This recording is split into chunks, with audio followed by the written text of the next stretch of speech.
మండేటి ఎండల నుండి ఎగసిపడే సూర్యుడులాగొస్తా కమ్మే. ఫ్రెండ్స్ చూసారు కదా, పల్లవి ప్రశాంత్ భోలే శివాలయాన్ని ఎంత ఆప్యాయంగా హక్ చేసుకుని తన ఎమోషనల్ అవుతూ పల్లవి ప్రశాంత్ అలానే భోలే శివాలయ అయితే ఇన్స్టాగ్రామ్ ద్వారా ఒక వీడియో అయితే అప్లోడ్ చేశారనమాట. అది చూసినప్పుడు స్పై బ్యాచ్ అందరికీ కూడా చాలా హ్యాపీ అనిపించుంటుంది.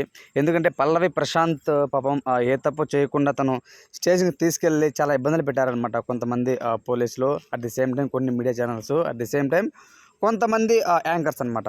కానీ ఒక్కడే ఎదుర్కొని పల్లవి ప్రశాంత్ని కాపాడి బయటకు తీసుకొచ్చి లాయర్స్తో మాట్లాడించి పాపం తనకు అండగా ఉన్నది ఒక భోలే శివాలయ అన్న ఒక్కడే.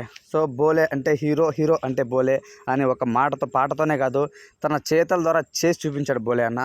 అందుకే భోలే శివాలయ ఈ యొక్క ఫెస్టివల్ ఏదైతే రీసెంట్గా కంప్లీట్ అయిపోయింది కదా, మనకు క్రిస్మస్, దానికి సంబంధించి క్రిస్మస్ ఫెస్టివల్ రోజున అందరినీ కూడా ఇంటికి పిలిచి దావత్ ఇచ్చారనమాట మన భోలే అన్న.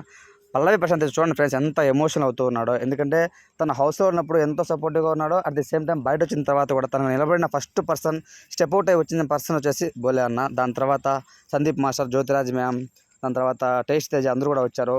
వాళ్ళ అమ్మ వాళ్ళ నాన్న పడిన బాధలు వాళ్ళు గుర్తించి వాళ్ళకి ఎంతో అండగా ఉన్నారు బయట నుంచి. సో అదంతా వాళ్ళు ఆ రోజు మాట్లాడుకుంటూ ఫెస్టివల్ రోజు సరదాగా అయితే ఉన్నారనమాట. దాని తర్వాత శివాజీ అన్న లైవ్కి రావడము, ప్రిన్స్ ఎవరితో మాట్లాడడము, దాని తర్వాత పల్లవి ప్రశాంత్తో మాట్లాడడము, వెంటనే తను కూడా కారేసుకుని వచ్చేసి భోలే అన్న ఇంట్లో విందులో పాల్గొన్నారనమాట. నైని పాని కానివచ్చు, సుబ్బు కానివచ్చు, అందరూ కూడా ఎంతో సరదాగా అయితే గడిపారనమాట.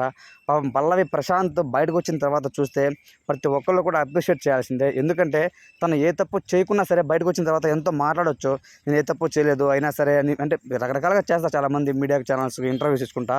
కానీ ప్రశాంత్ మాత్రం ఏమీ చేయలేదు, హుందాగా బయటకు వచ్చాడు. తను తప్పు చేయకున్నా సరే ఎవరు కాదో పల్లవి ప్రశాంత్ ఏం పగలకూడలేదు కదా ఫ్రెండ్స్. ఎవరో వేస్ట్ క్యాండిడేట్స్ పగలకొడితే పల్లవి ప్రశాంత్ తీసుకెళ్ళి లోపల పెట్టడం ఏంటి? అదే రీసెంట్గా గీత అదే చెప్పిందనమాట, ఆ అబ్బాయి తప్పేం లేదనేసి. ఈ వీడియోపై మీ ఒపీనియన్ ఏంటంటే కామెంట్ రూపంలో తెలియజేయండి. Thanks for watching.